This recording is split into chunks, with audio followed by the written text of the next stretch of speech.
Okay, now we are in our world here, and as you can see, everything is super flat, and there's nothing really to go off of here, so we can build whatever comes to our mind. Over on the left side, there are some control tips there that we're going to talk about in this portion of the lesson, and this is what you would also be talking about with your students as well. So if I was to click the letter H on my keyboard, it's going to minimize that, but if I click it again, there it is for me for reference. So let's start at the top. If I click W, that is going to allow me to go forward. As you can see on the bottom right, I am holding it down. I can also tap it just to take little steps. If I click S, it is going to walk me backward. Then left and right are going to be A and D. So that is what moves my body. Now, to move my head, I'm either going to use the trackpad that's on the Chromebook or my laptop, or you can use your mouse, and that is going to move your head around in a different direction. So the students are going to need time to practice, or even you are going to need time to practice to move forward and maybe move your head at the same time so that you are going in the right direction that you want to go. So if I move my head, it's going to cause me to walk in that direction. So I could just click forward and move my head. The next step is to be able to jump. So if I click the space bar on my keyboard, I jump up in the air. If I double click that space bar, I am now flying in the air. So my feet are off of the ground. If I hold that space bar down, I'm just going to keep going up, up, up, up, up, up, up.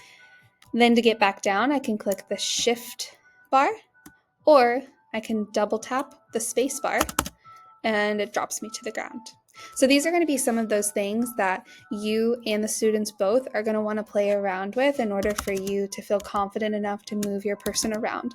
But once you get those things down, you are going to be super, super good at building your different things that your grade level is going to be building. The last couple of things we'll talk about is E, T, and C. So the letter E on the keyboard opens up what I like to say, everything. So it's going to open up your inventory. The only things that you're going to need in the inventory are building materials, but there are all kinds of different things in your inventory. And since we're in creative mode, you have access to use all of these different things. If you were in survival mode, you would only be able to use the things that you are either collecting because you chopped something down or you broke apart stone or something like that. But we have access to all of these different materials. So in order for you to add something down here into your menu, you can click on it and drag it down into an empty box and select it.